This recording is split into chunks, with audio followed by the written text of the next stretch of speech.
Hey, welcome back. We're going to make some homemade barbecue sausages today.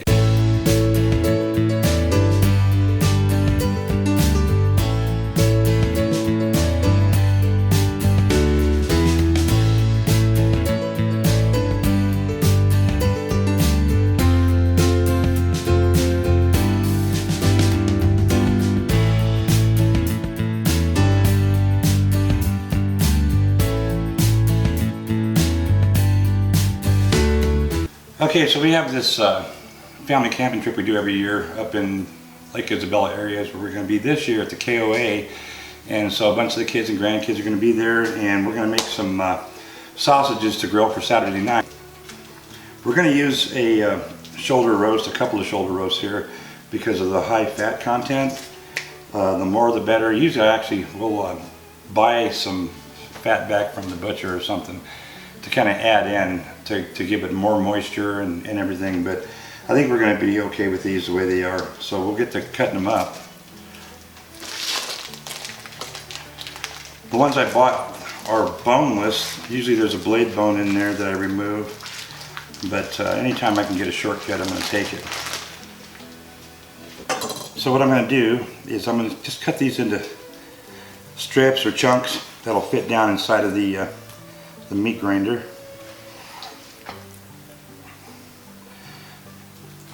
If I go in strips like this, it fits right down inside of the grinder real easy, and it's less cutting I've got to do. So you kind of cut it into steaks and then split those down. You can see all the fat that's inside of this, plus you've got this fat cap right here. All that stuff goes into the sausage. One really cool thing about sausage making is you don't have much waste if you're using the right stuff.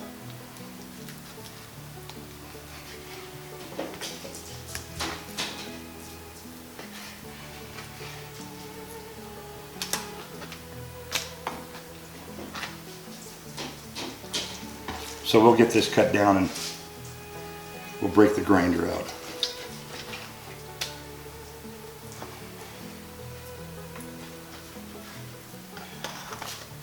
Okay, we got all the meat cut up. We're going to break the grinder out. Start breaking this down. We've got the meat grinder assembled, and we're going to use a really coarse grinding blade today. So we'll go ahead and put that in there and grind us up some sausage. There we go. Oops. Okay.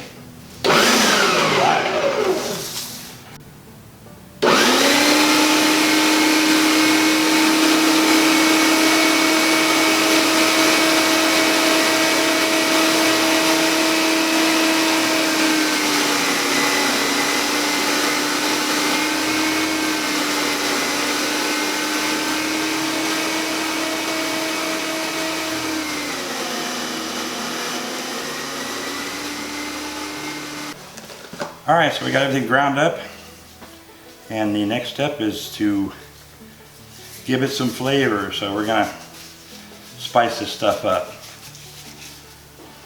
Now you can use any kind of spices you want when you're making sausages. You can make a Cajun style sausage, hot links. My wife likes when I do my garlic sausages. This is just going to be a barbecue sausage. That's what it's going to be. And so make sure you have good salt content. And no, I'm not measuring anything out.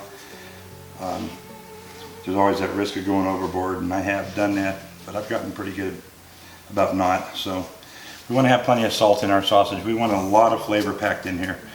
Some people will take this once they get done spicing it, and they'll go over here and they'll cook, little test patties so they can see where their flavors are at.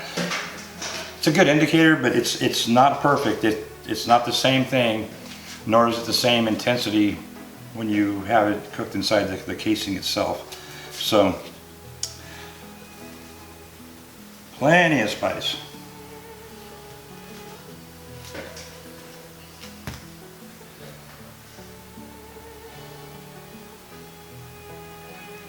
These are going to be beautiful when they're done.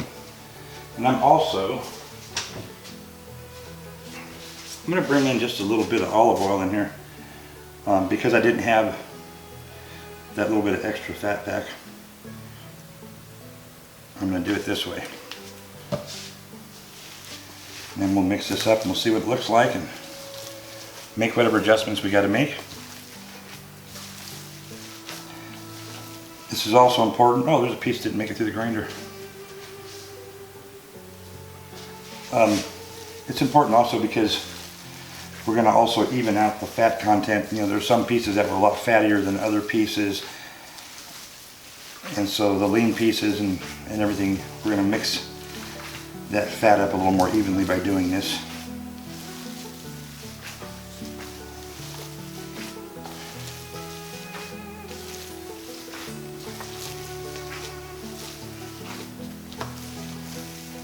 It takes a little bit to get it really evenly distributed between the spices and the fat.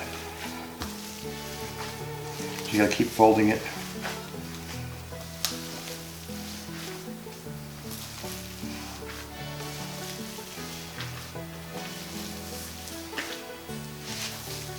Folding it in so it just gets as even as you can get it. These sausages will have about the same texture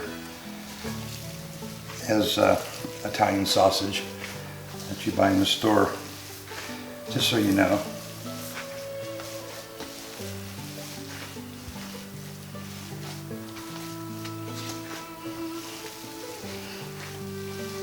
Keep folding it in.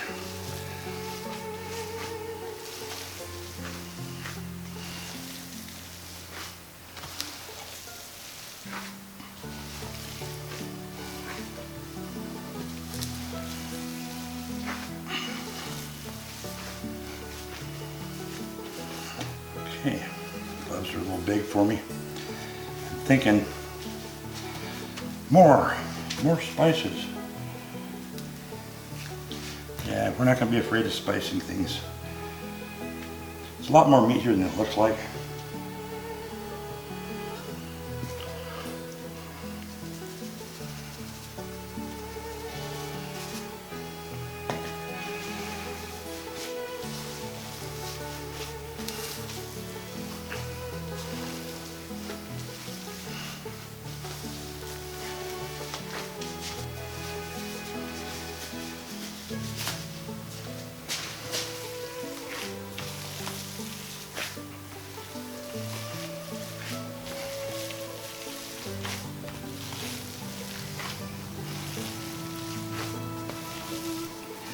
Okay, so our spices are where we want them. We got our sausage stuffer out. First thing I'm going to do is I'm going to take some oil and just kind of rub it on the inside of the walls of the chamber here in the stuffer, just so that the meat can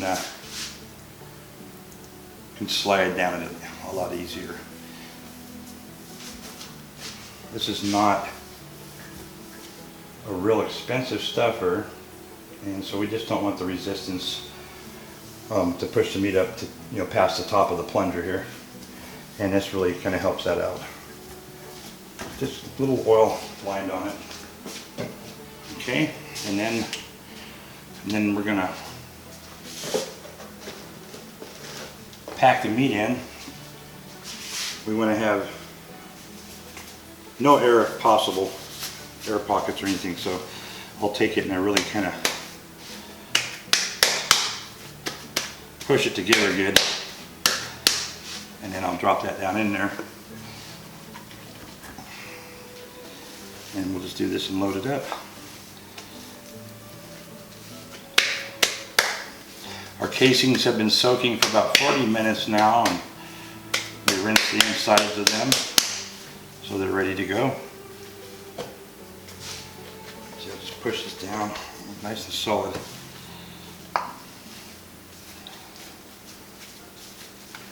Oops.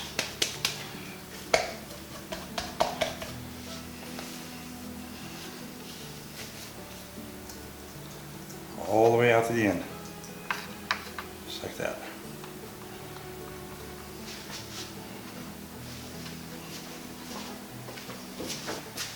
Now we're going to thread our casing on there.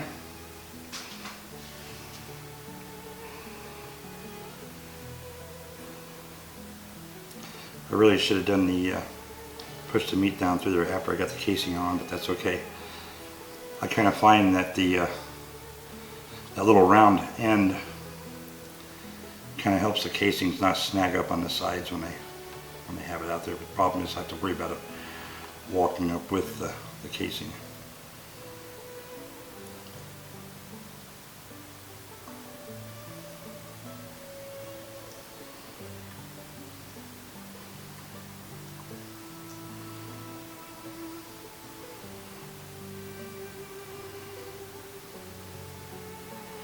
Okay, so we thread it all the way up like that.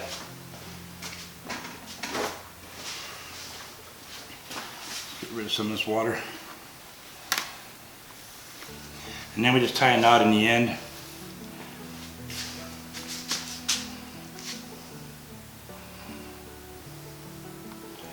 want to be very careful and try your best not to get any air pockets. If you do, then you'll have to take a pin, poke a little hole in it to bleed the air out. You don't want any air in your sausage casings. So we just make a knot like that, and then I'll just kind of position this stuff. There, and now we're ready to crank out some sausage. Okay, so here we go.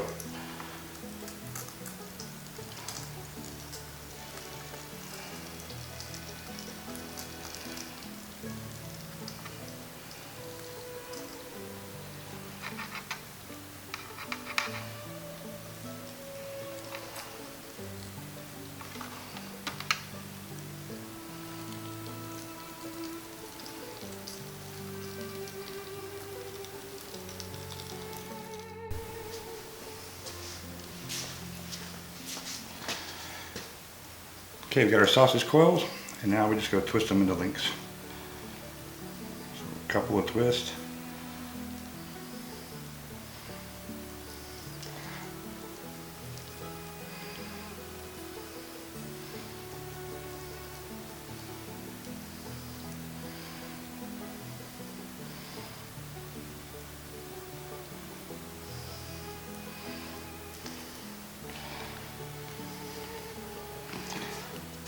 There they are.